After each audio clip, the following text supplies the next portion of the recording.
Hello everyone, very good morning to all of you. Dear children of class 2nd, students, how are you all? I hope all are fine. Students, now as you can see, I am here with the new chapter.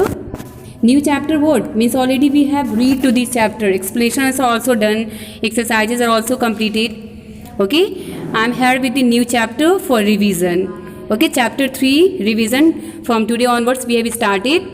Hope whatever revision work we have done up to chapter 2 you all understanding, आप सबको अच्छे समझ में आ रहा है. Okay students, and if still you have any problem, so you can ask to me by your WhatsApp messages. Okay, whatever you want, you can get that your solution. Students, now chapter 3 is there and the chapter name is The Protest. The Protest. Students, आप लोग को remember होगा हम लोगों ने इस chapter को read किया था and I have explained also about the topics at the chapter The Protest. Meaning of protest means विरोध करना, against होना. The synonyms word of this protest is against, means विरोध करना, against होना, ये आपका होगा. And we will understand this chapter by reading this story, which will start from the let's begin. But before this, let me show you the chapter's page number, which is 25. So dear all, सब लोग open करें अपने book को और page number 25 को open करें और आज हम लोग चैप्टर 3 को रिवीजन करेंगे. Start from let's begin. Start करते हैं. Do you know the meaning of the word organise? Students, क्या आपको ऑर्गेनाइज वर्ड की मीनिंग पता है? क्या आप जानते हैं कि ऑर्गेनाइज जो वर्ड होता है उसकी मीनिंग क्या होती है? It means to have things in order. इसका मतलब ये होता है जो भी चीज़ें आपके पास हैं वो एक ऑर्डर में हो, सिस्टम में हो, ठीक है ना, and in their proper places, और अपने प्रॉपर प्लेसेस पे रहें, अपने प्रॉपर प्लेसेस पे रहती हैं. That is called the organized, or that things is organized in that condition. Observe how things around you are organized. Students, you have to organize, you have to observe. आपको observe करना है how things around you are organized. आपको observe करना है, आपको देखना है कि जो चीज़ें आपके आसपास हैं वो किस तरह से organize की गई हैं, किस तरह से अरेंज की गई हैं. Are they in order, are they in proper order, are they in their proper places, are not. ठीक है. Like you can see time tables. Yes, time tables are also organised. Okay, like the what, like your subject wise के according. And list, जो भी list अगर आप लोग को मिलती है एनी लिस्ट, तो वो भी क्या होता है, वो भी एक ऑर्डर में ही ऑर्गेनाइज की रहती है. बुक्स इन अ लाइब्रेरी में जो बुक होती है, जो भी बुक रखी रहती है उसको आप देखते होंगे वो कैसे रहता होगा, वो भी अच्छी तरह से उसकी ऑर्गेनाइजेशन की गई रहती है.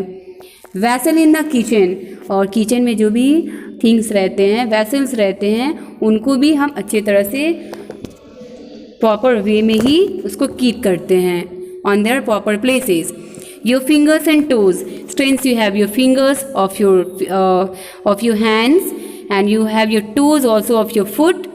तो अगर आपके फिंगर का जो और आपके हैंड का जो फिंगर है उसको हम टोज में फिट करें, so is it good organization, और it is good organized? No, that's wrong. ठीक है. तो आपके जो फिंगर्स हैं उसको भी ऑर्गेनाइज किया गया है, टूल्स को भी है. ओके, सारी थिंग्स जो हैं वो अपने ऑर्डर में हैं, ऑर्डर के साथ साथ अपने प्रॉपर एंड करेक्ट प्लेसेस पे भी हैं. ठीक है. पेटल्स ऑन अ फ्लावर, और फ्लावर पे जो पेटल्स होते हैं, पंखुड़ियाँ जो होती हैं, वो भी क्या होता है, एक ऑर्डर में ही रहती हैं, अपने प्लेसेस पे ही रहती हैं. Isn't is nice? क्या ये अच्छी बात नहीं है? आपको नहीं लगता? It's nice thing. When things follow order, जब कोई भी चीज़ और जो भी थिंग्स होते हैं जब उनको हम ऑर्डर में रखते हैं, उनके प्लेसेस पे रखते हैं, करेक्ट प्लेसेस पे, so why don't you think so? That is not good. Yes, that's good, that's always look nice, है ना। देखिए, without order means if you are not keeping your things in order, there would be choose, ठीक है, then your things, whatever things are keeping there, that all will look like what? Irritating. No one would find anything or know where to go. Then if someone wants something, so that person can't find that one, okay, and they all will be disturbed, they all will be confused that now they will get to that things from where or where, ठीक है ना। लोग confuse हो जाएंगे कि वो चीज़ें उनको कहाँ मिलेंगी, कैसे मिलेंगी। So it's very good to keep your things in order and on their places, proper places. People would start complaining and protest, and if you do like the things or if you don't keep your things, okay, which is just around you on their proper places or on their or in the order, then whoever people will be with you, जो लोग भी आपके साथ होंगे, they will start to complain, वो आपको क्या करेंगे, कंप्लेन करना स्टार्ट कर देंगे, okay, and protest, and also they will protest to you, और वो लोग आपके अगेंस्ट हो जाएंगे, आपका जो है वो प्रोटेस्टिंग करने लगेंगे, आपको कंप्लेन करने लगेंगे।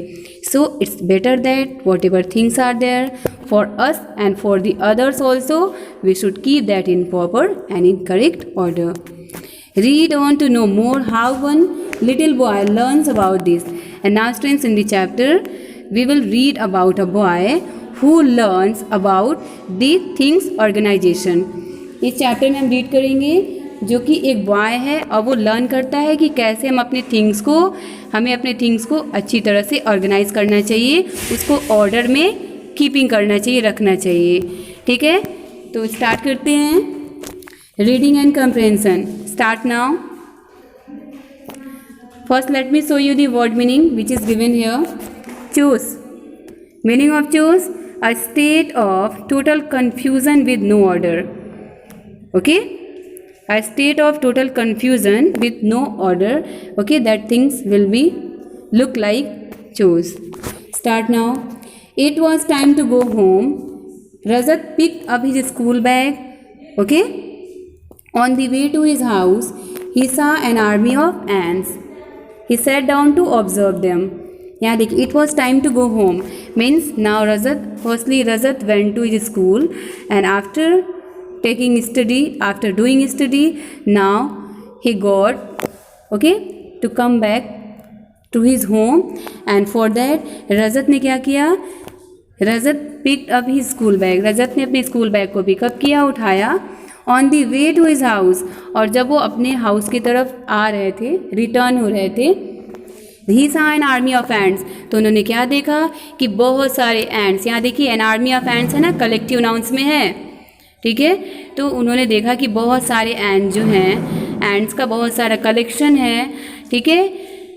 And then after what did he do, he sat down to observe them. Then Rajat जो है वहाँ पे बैठ गए उन सारे एंड के पास और उनको ऑब्जर्व करने लगे, उनको देखने लगे, ठीक है ना, केयरफुली। ही नोटिस, उन्होंने नोटिस किया, how they help each other carry food, और वो क्या नोटिस करते हैं कि जो भी एंड्स हैं वो कैसे एक दूसरे की हेल्प कर रही हैं, for which thing, for which work, for carrying the food, ठीक है।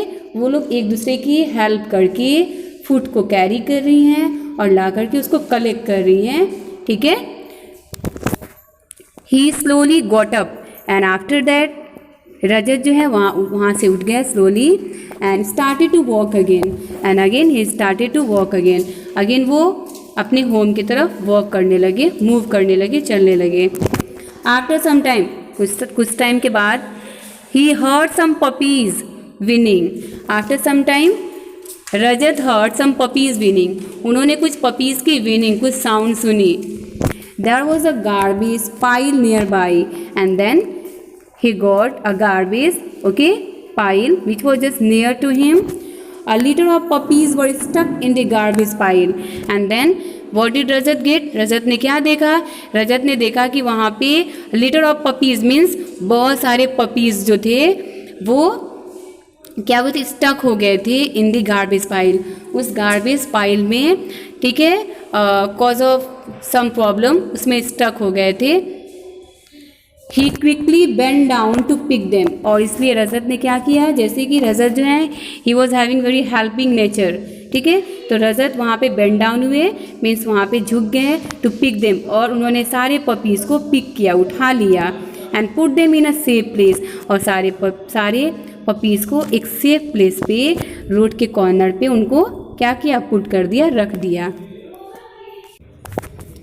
ओके स्टूडेंट्स, नाउ नेक्स्ट आपका पैसेज है, Rajat reached home and rang the bell, and after that finally when जब रजत अपने होम पे रीच कर गए, पहुंच गए, and rang the bell, then he rang his house or home's bell, उन्होंने अपने होम के बेल को रैंग किया।